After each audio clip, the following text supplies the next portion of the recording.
Hey, dude, it's your boy Nextstop SirchCity. Welcome back to another episode of the Food We Watch podcast. It's been another week. This is episode 61. We are getting closer and closer and closer to 100. I think me and Neda Tings are going to have to do something special for 100. Maybe we try to go live. Maybe we try to do it in person. As you know, we are both virtual when we shoot this podcast. So maybe we will try to do something special. If you are in the comments, let us know what you think we should do for our 100th episode, our 100th milestone. But as you can see, I am by myself this week. Neda Tings is out of office. So I'm holding it down. Just me and you, intimate style. You feel me? As you should already know, the 3 to 4 people that watch our show, it is growing. I do want to shout out everybody helping the podcast grow. We've been getting a little bit of a bump, some support. We got some special things in the works coming up in the upcoming weeks. Stay tuned. Possibly some special guests. You never know. But as you should already know, we are reviewing the 4th season of Next Level Chef. I think last week I said we were reviewing episode 11, and I think we reviewed episode 12. I believe we're on episode 13. But before we get started, I just want to shout out my 76ers for getting the 3rd pick. I honestly don't know what we're going to do with our 3rd pick. We are notorious for having some real high picks, especially within the last 10 years, and they haven't all panned out. We see the latest that's going on with Embiid. Maxey has turned out good. Our draft pick, McCain, went out with an injury after he was having a phenomenal. He was on his way to becoming Rookie of the Year. I just saw it, and he went out with a season-ending injury. We've seen what happened with Michael Carter-Williams, Nerlens Noel, Jalil Okafor. We've had some Markelle Fultz. Like, we've had some pretty high picks, and just hasn't really panned out. So the top prospect for the Sixers right now, I believe, is Ace Bailey, which I wouldn't mind. Some young talent. He has size, pause, and I think he will be good for the Sixers. We also have some pieces to figure out, especially for that bench. I still think we need a true power forward. I don't know how they're going to play it between Kelly Oubre is basically the small forward, and you got Paul George, who plays power forward, but I believe he's better at small, but I digress. We're going to see, but I'll keep you guys posted. Let me know in the chat who you think the Sixers should draft. I personally will go with Ace Bailey. That's just my pick. I don't know what San Antonio is going to do. Obviously, number 1 draft pick is already drafted. Cooper Flag is pretty much going to the Dallas Mavericks. They got the number 1 draft pick this year. Spurs has the number 2. So we'll see how the chips fall. I believe the draft is in a couple months, or it's May. So I believe it's next month, mid to end of next month. So we'll keep you posted. But again, we are reviewing this week's episode of Next Level Chef. Guys, we're coming down to the wire. You feel me? This joint is coming down to the wire, and there are people holding on for their life, and we're going to see who made it through. We are at the semi-finals, top 5. Shout out to everybody who made it to the top 5. This was a unique season. Pretty dope chefs, whether they were at-home chefs, online chefs, or chefs. But again, this is the season finale. The first challenge will deal two winners that will automatically head to finale night. Yes, we are that much closer to finale night. So there's two challenges. The first challenge, again, the top two will win and go straight to finale night. Then there will be a second challenge where three will fight for the last spot. So two are going home tonight. We're going to see. So the first challenge, they had to create Gordon Ramsay's famous Wellington, but not just his ordinary Wellington. There was no beef involved. They had to come up with their own take. So they had to choose a protein and they had to come up with their own style of Wellington. Wellington is a hard process. I have not tried my hands at a Wellington.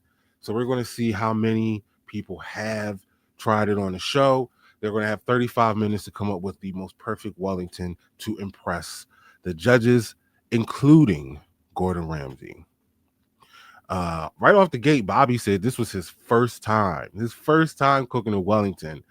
No, I'm sorry. His first time he cooked a Wellington, it took him the whole day. And he's like, man, I got to cook one in 30 minutes and not even a traditional one. So that we're going to see how Bobby does during this challenge. Brandon, I believe he won last week, so he had the time token. So he had the opportunity to either add 10 seconds to his time or take away 10 seconds from another contestant. Now, again, I've said it before, the time token seems to be cursed. Everybody who get the time token, it doesn't really bode well for them if they accept it for themselves. And the person that normally gets it seems to do good. So I don't know. This time token seems to be cursed. We got to get some of these contestants on here so we can talk about this time token. But Brandon, out of sheer redemption for his former teammate, chose to add take away 10 seconds from Beatrice. So, as we know in a few episodes before, Beatrice won the time token and used it on her ally, Austin. All because she was like, you know what? I got to start being strategic. I got to start thinking for myself.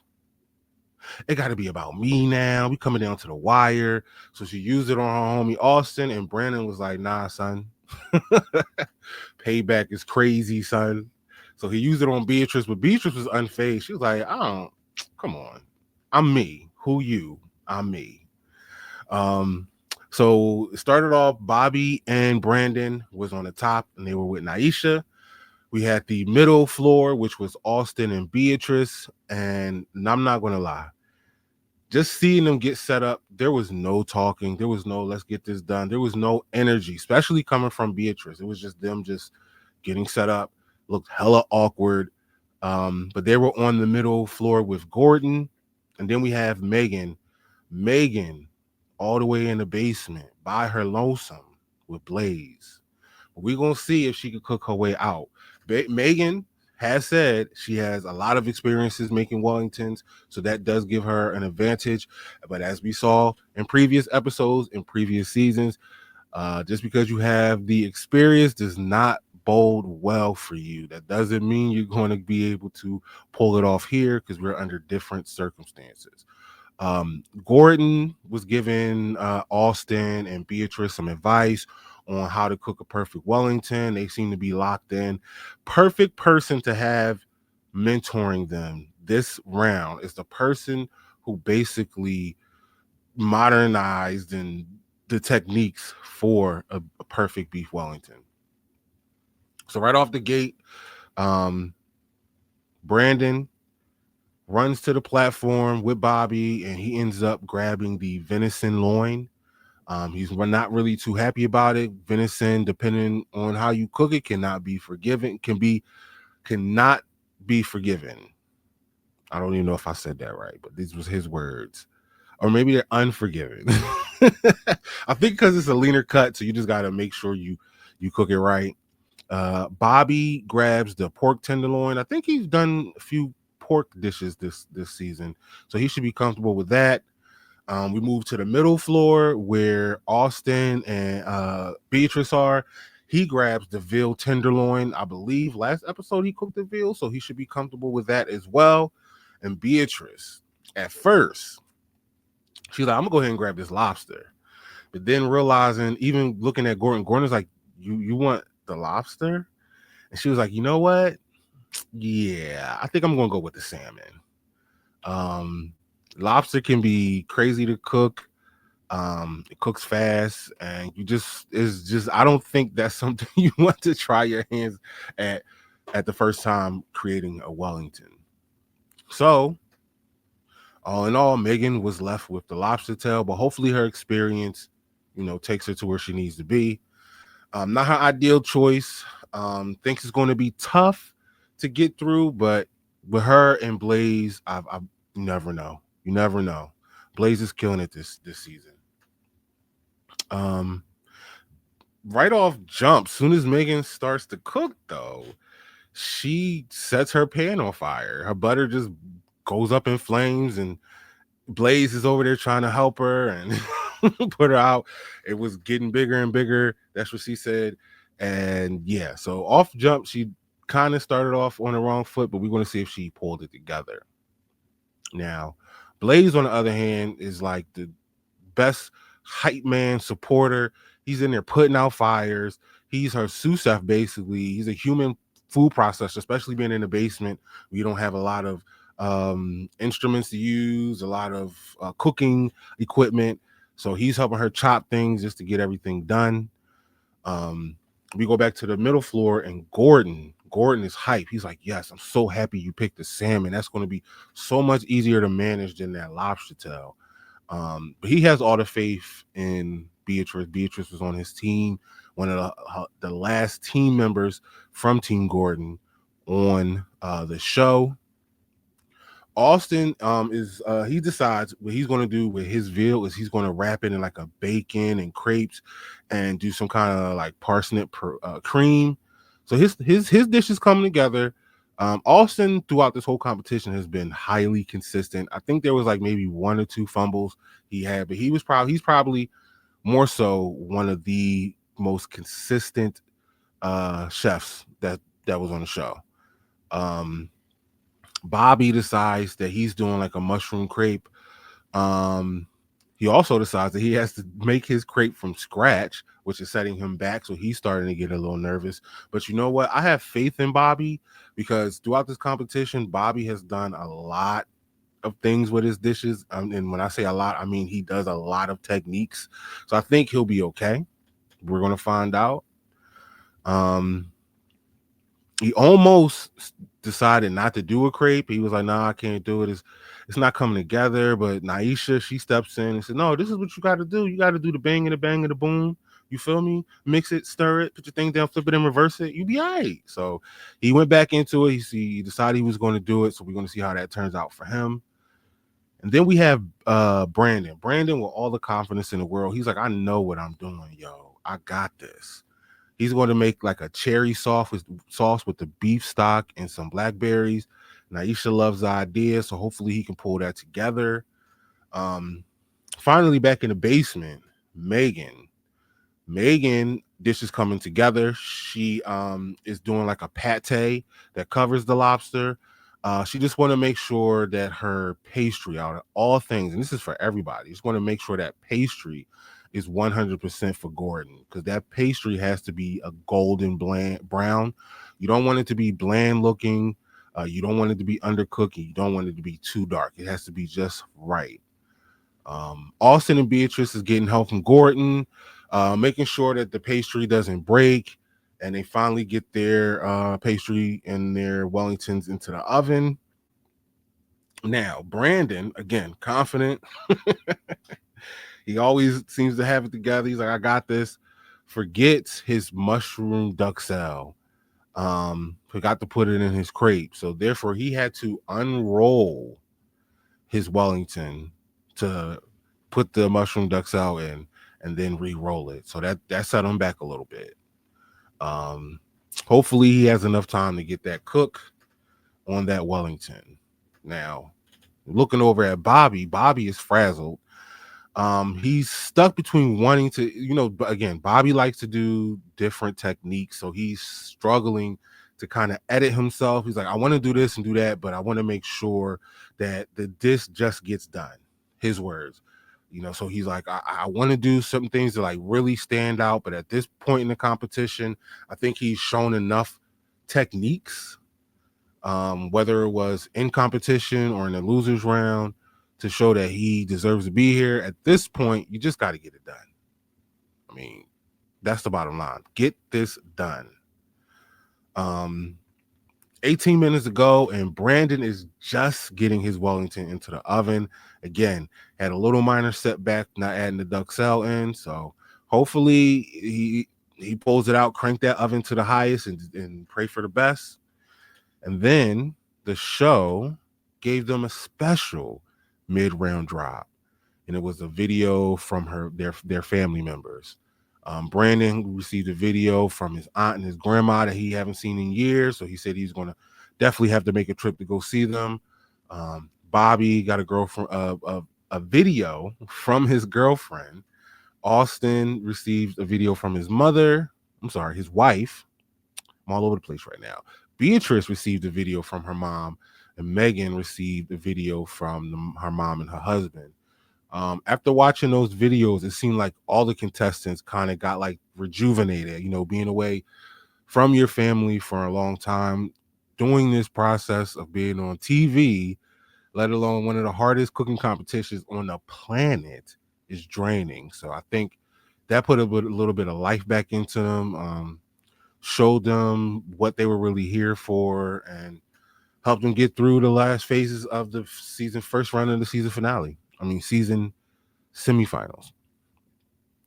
Blaze goes to go check on Megan's Wellington. Can't really tell if it's cooking, but didn't want to keep opening the oven. Megan wants to try a different technique and deep fry the Wellington.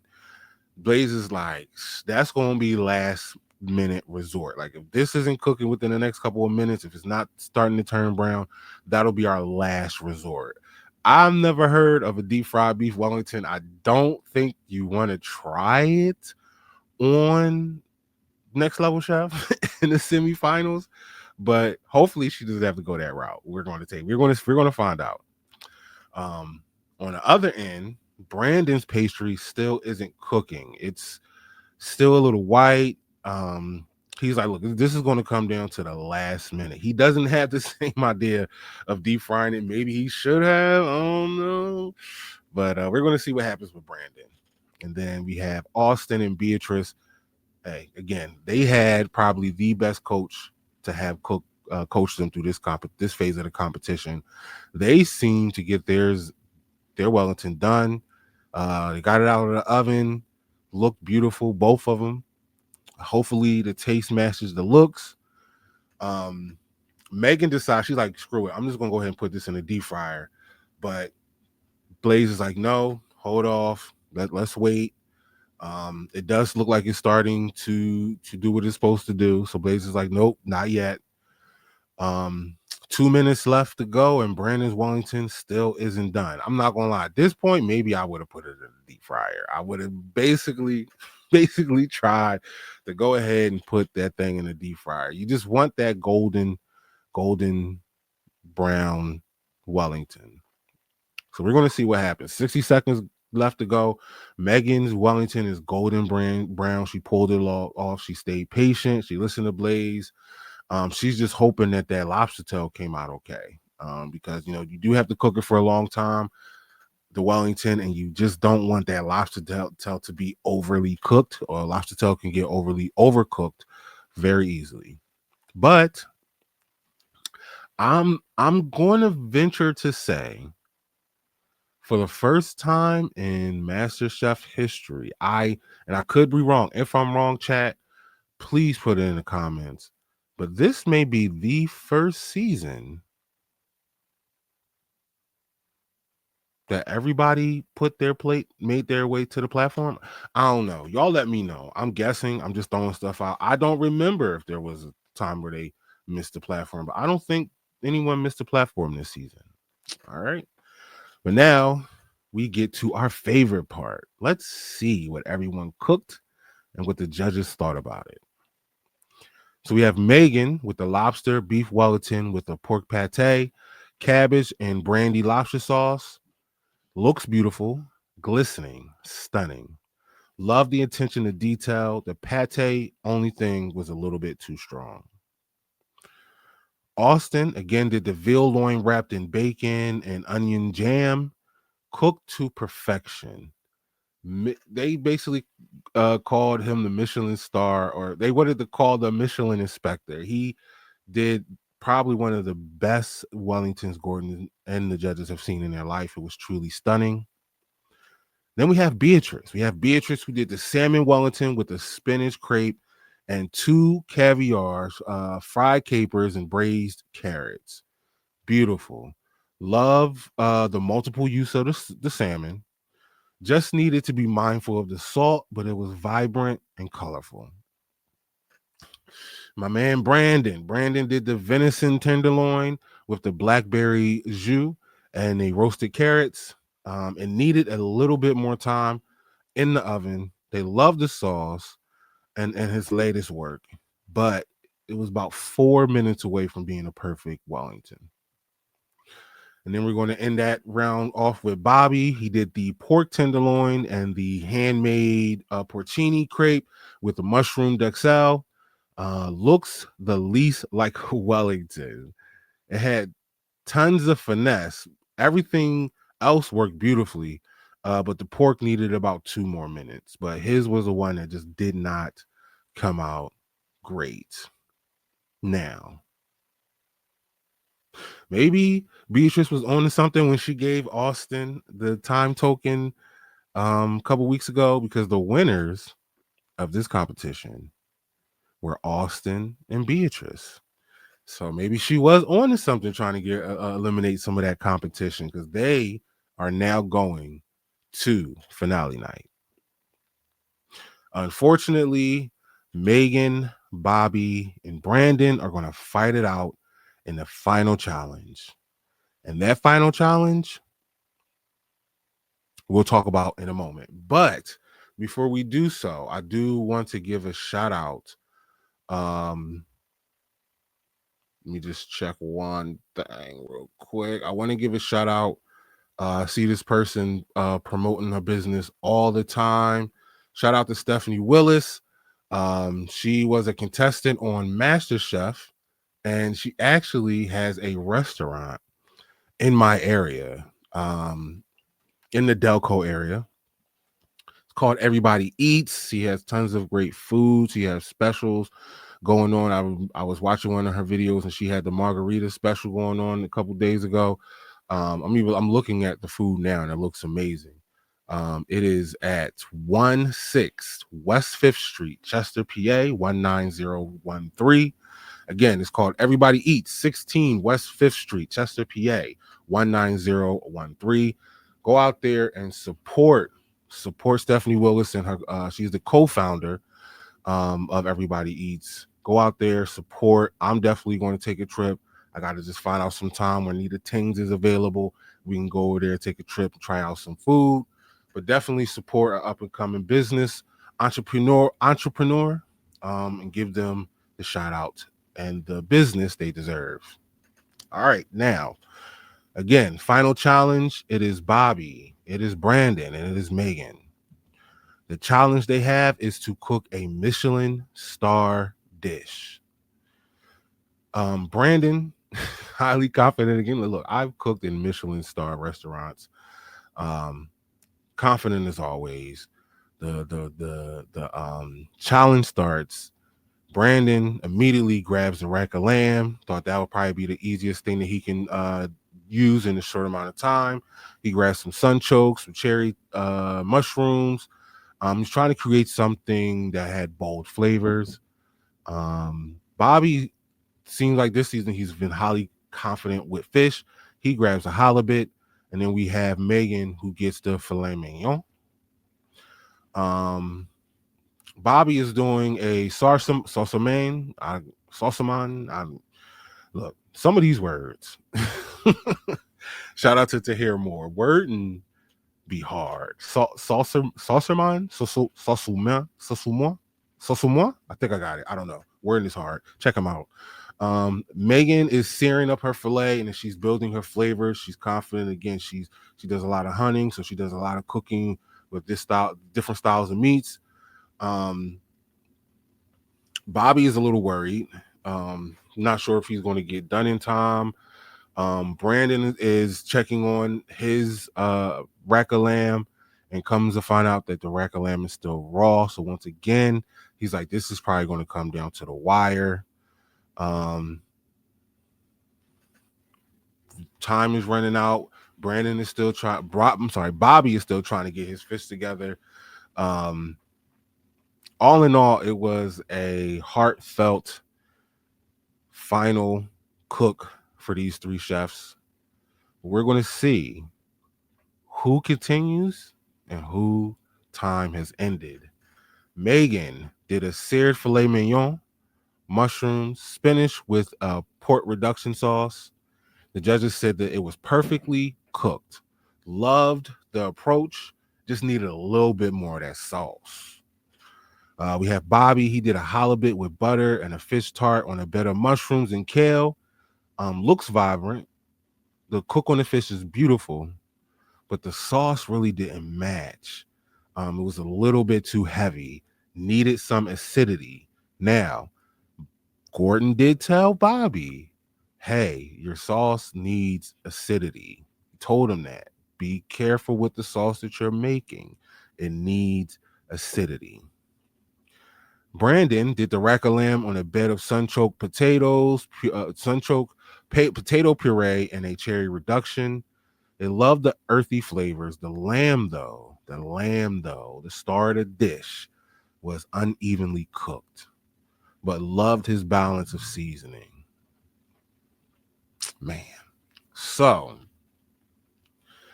the person receiving the final slot in the finale night of Next Level Chef goes to Megan. Megan, congratulations. Austin, Beatrice, congratulations. You guys probably have been the most consistent chefs this season.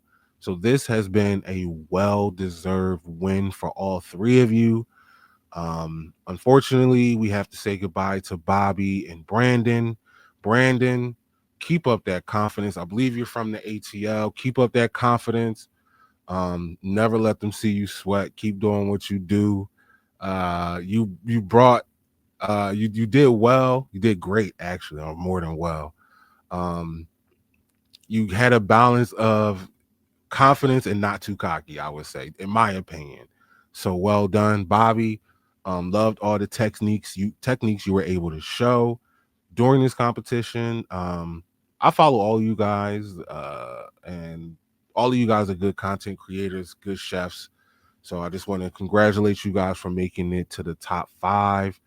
The journey does not end here, but it does for this episode. So I just want to thank you guys for watching another episode of the Food We Watch podcast.